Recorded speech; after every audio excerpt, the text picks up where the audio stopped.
Some of the flies you use at home will be absolutely relevant for the fishing down in the Rio Grande, the Rio Gallegos. Do take them with you, but only take them with you if they're on strong hooks. You're allowed to use barbed, so that's not an issue. You don't have to debarb or use barbless hooks, but strictly no trebles. So barbed is fine, singles and doubles only.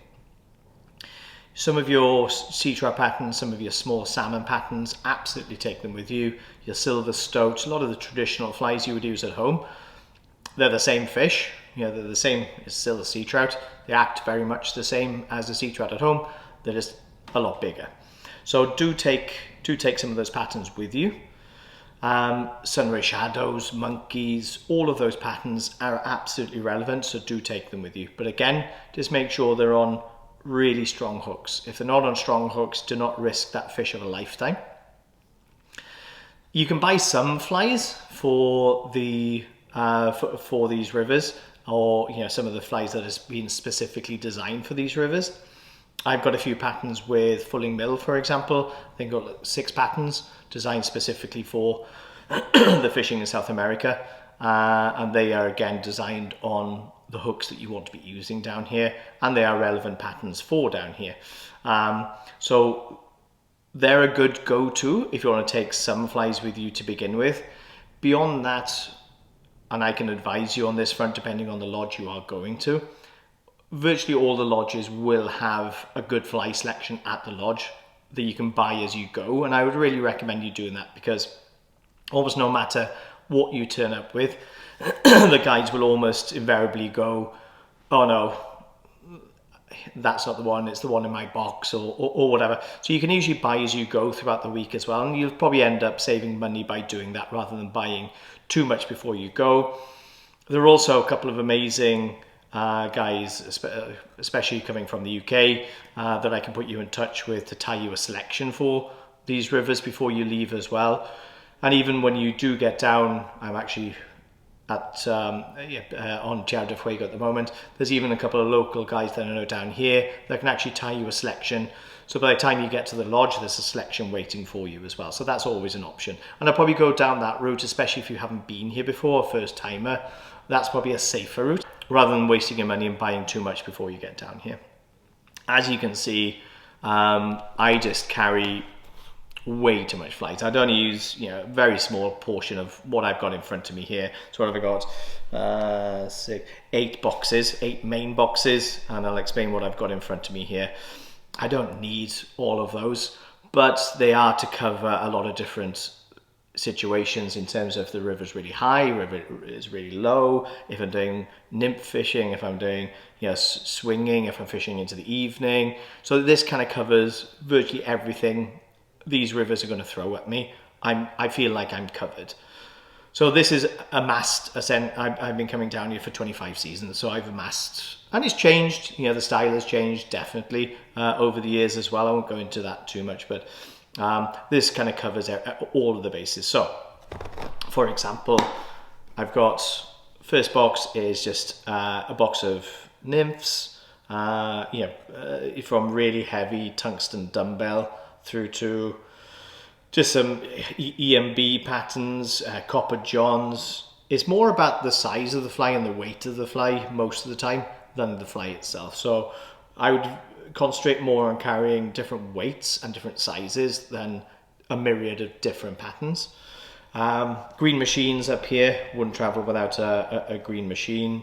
I've got some what you call down here, some chubbies. So if I'm doing some dry dropper, clink and dink, whatever you want to call it, New Zealand style, I tend to use the chubbies for supporting nymphs, for example, if I am fishing that style down here. There's one box of nymphs, there's then a second box of nymphs. This is cased caddises, a lot of CDC. I tend to use a lot more CDC than rubber legs nowadays. It just has a lot more movement, in fairness, on incredibly strong hooks again.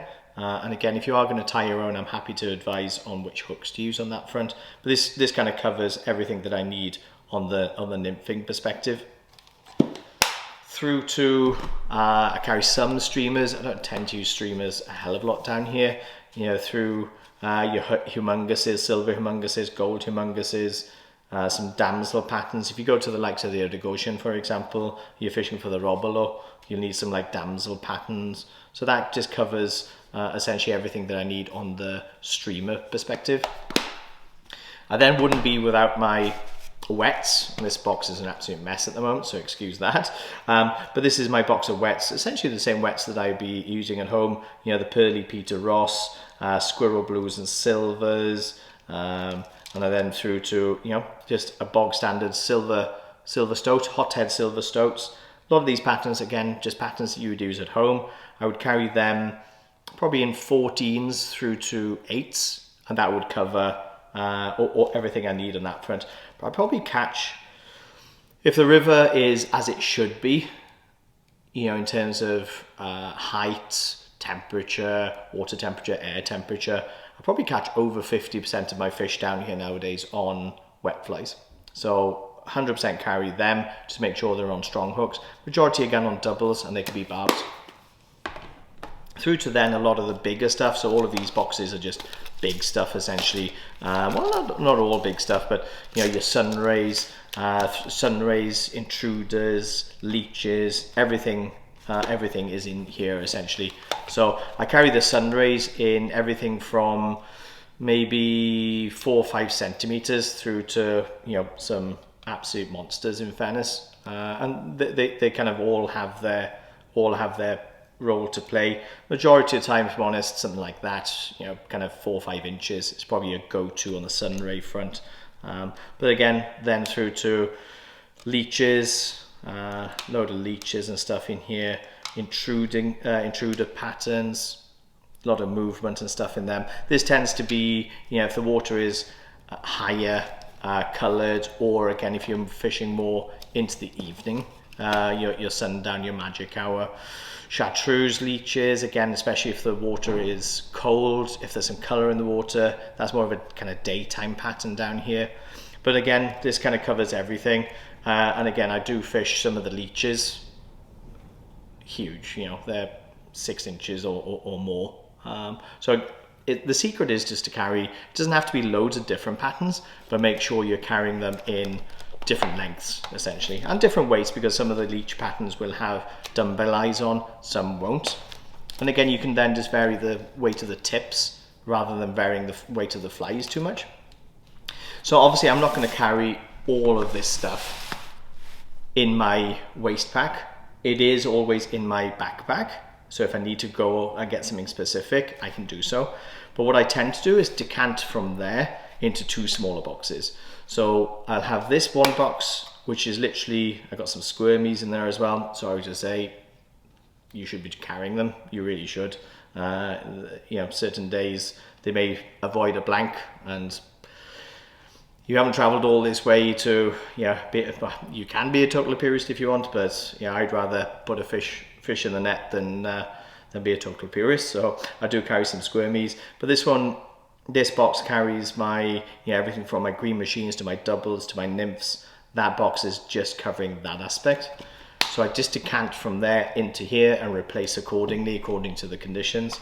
And then I carry another small box, and this box is a mess, but I've been fishing for a few days already. Doesn't take long for me to make a mess. But yeah, this one carries then my leech patterns, my intruder patterns, everything through to my sun rays. So everything big essentially just gets dropped into there. So essentially then I just have these 2 boxes in my waist pack with my tips, my leader materials, and then I'm pretty good to go. So I'm mobile, but I still have easy access to everything that I need. And that pretty much covers what you would expect to be fishing from the fly perspective, and what you essentially need to be taking with you. But again, especially if it's your first time, don't worry too much. I can help on that front, but also the lodges should be able to help as well.